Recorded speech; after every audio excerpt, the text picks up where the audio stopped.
라이딩할 때 블루투스로 듣기 좋은 한당의 바이크 공부 팟캐스트 시작합니다. 새 오토바이 타이어. 딱 교체하고 나면 기분 정말 좋죠. 근데 이 새 타이어도 길들이기가 필요하다면서요? 오늘 이 새 타이어 길들이기 왜 해야 하는지, 또 어떻게 해야 하는지 좀 자세히 파헤쳐 보려고 합니다. 왜 새 타이어는 처음부터 막 신나게 달리면 안 되는 걸까요? 네, 보통 제조사들이 권장하는 걸 보면요. 새 타이어 장착하고 처음 한 160km 정도? 그때까진 좀 급가속이나 급제동, 너무 과격한 코너링 이런 건 피하라고 하거든요. 여기에는 안전이랑 성능 때문에 몇 가지 좀 중요한 이유가 있습니다. 역시 제일 걱정되는 건 그거죠. 미끄러움. 새 타이어 보면 유난히 반짝거리잖아요. 그게 진짜 접지력이랑 상관이 있는 건가요? 정확히 보셨어요. 맞습니다. 새 타이어 표면은 정말 매끈매끈하죠. 근데 우리가 도로를 쫙 붙잡고 달릴 수 있는 힘, 그 접지력은 사실 타이어 표면의 그 약간 거친 느낌, 거기서 나오거든요. 이게 아주 고운 사포처럼 도로의 울퉁불퉁한 면이랑 딱 맞물리면서 그 기계적인 접지력, 그러니까 물리적으로 꽉 잡는 힘이죠. 이걸 만들어내요. 새 타이어 길들이기는 바로 이 필요할 거친 표면을 만드는 과정이라고 보시면 돼요. 네. 그러니까 도로랑 닿는 면을 살짝 마모시켜서 그립을 올리는 거군요. 그럼 얼마나 달려야 이게 충분히 길들여질까요? 그냥 160km 타면 되는 건가요? 그게 타이어 종류에 따라서 조금씩 달라요. 예를 들면 좀 부드러운 고무, 그러니까 우리가 소프트 컴파운드라고 부르는 걸로 만든 스포츠 타이어 있잖아요. 그런 건 접지력이 워낙 중요하니까 비교적 짧게 타도 표면이 좀 거칠어지죠.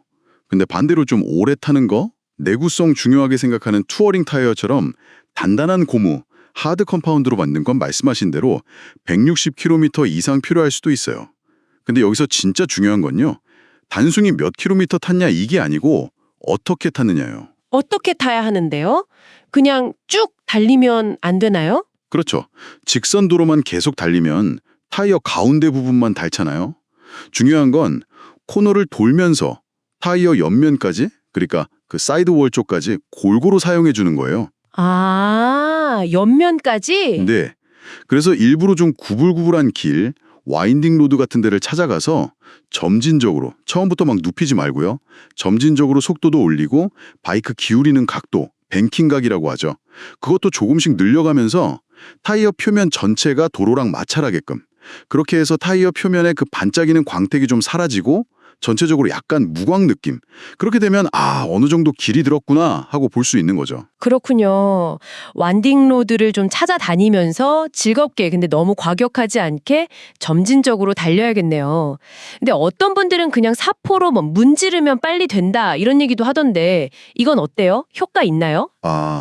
그거는 제가 보기엔 좀 시간 낭비일 가능성이 커요. 타이어 고무가 생각보다 훨씬 강하거든요.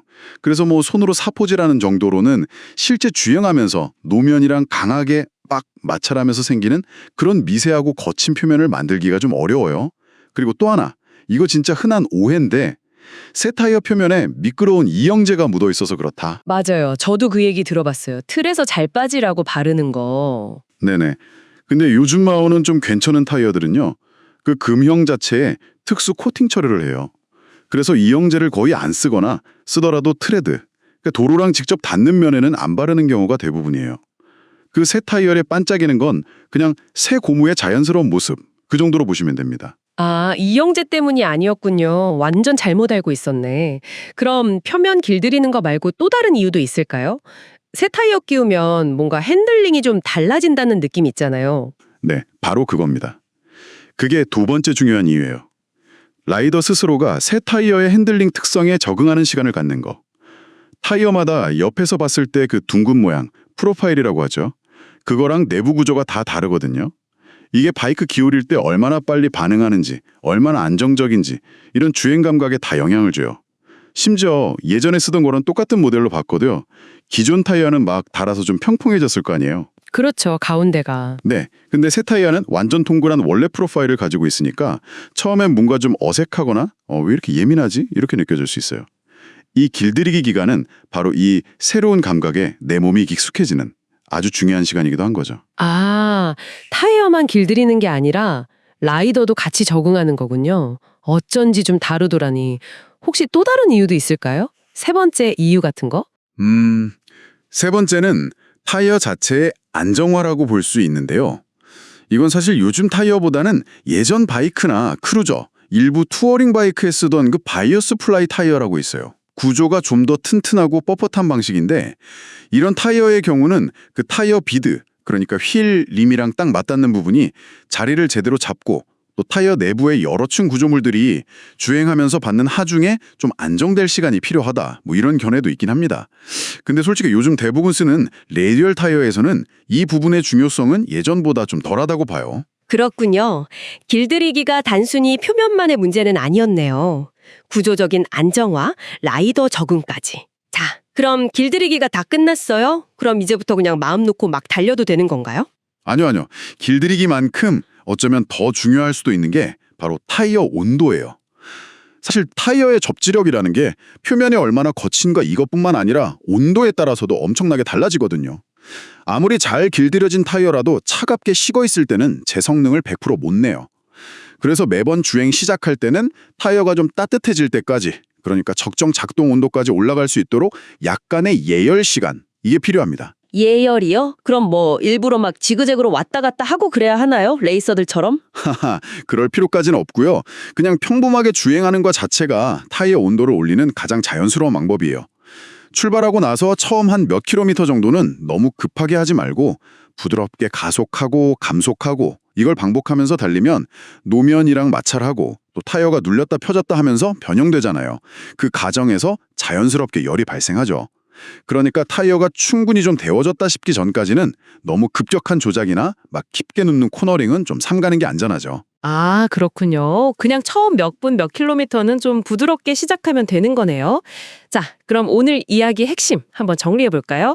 새 타이어를 끼우셨다면 첫째, 처음 한 160km 정도는 부드럽게, 특히 코너링은 점진적으로 접근하자. 네, 맞아요. 살살. 둘째, 가능하다면 와인딩 로드를 좀 찾아가서 타이어 옆면까지 골고루 길들여주면 더 좋다. 그렇죠. 표면 전체를 쓰는 거죠. 셋째, 이 길들이기 과정은 타이어 표면뿐만 아니라 이 새로운 핸들링 감각에 라이더 스스로 적응하는 중요한 시간이기도 하다. 네, 내 몸도 적응해야죠. 넷째, 그리고 아주 중요한 거, 길들이기가 끝난 후에도 매번 주행 시작할 때는 타이어 예열. 이걸 잊지 말자. 맞습니다. 여기서 좀 흥미로운 점은 결국 타이어 성능이라는 게 그냥 새 것일 때 한 번 길들이고 끝 이게 아니라 매번 탈 때마다 이 온도 관리라는 지속적인 과정이 필요하다는 거죠. 이게 다 안전이랑 직결되는 부분이니까 꼭 기억해 두시면 정말 좋겠습니다. 네, 정말 중요한 내용이었네요.